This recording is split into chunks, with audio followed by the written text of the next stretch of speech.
يا أيها الذين آمنوا لا تسألوا عن أشياء إن تبد لكم تسؤكم وإن تسألوا عنها حين ينزل القرآن تبد لكم عفى الله عنها والله غفور حليم. قد سألها قوم من قبلكم ثم أصبحوا بها كافرين. ما جعل الله من بحيرة ولا سائبة ولا وصيلة ولا حام ولكن الذين كفروا يفترون على الله الكذب وأكثرهم لا يعقلون. وإذا قيل لهم تعالوا إلى ما أنزل الله وإلى الرسول قالوا حسبنا ما وجدنا عليه آباءنا أولو كان آباؤهم لا يعلمون شيئا ولا يهتدون.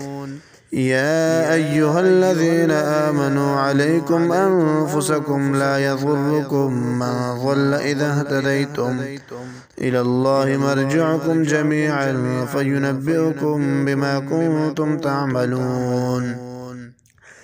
يا أيها الذين آمنوا شهادة بينكم إذا حضر أحدكم الموت حين الوصية اثنان ذوى عدل منكم أو آخران من غيركم إن أنتم ضربتم في الأرض فأصابتكم مصيبة الموت تحبسونهما من بعد الصلاة فيقسمان بالله إن ارتبتم لا نشتري به ثمنا ولو كان ذا قربى ولا نكتم شهادة الله إنا إذا لمن الآثمين. فإن عثر على أنهما استحقا إثما فآخران يقومان مقامهما من الذين استحق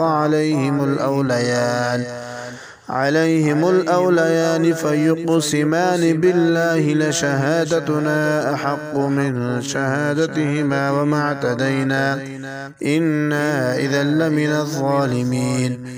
ذلك أدنى أن يأتوا بالشهادة على وجهها أو يخافوا أن ترد أيمان بعد أيمانهم واتقوا الله واسمعوا والله لا يهدي القوم الفاسقين.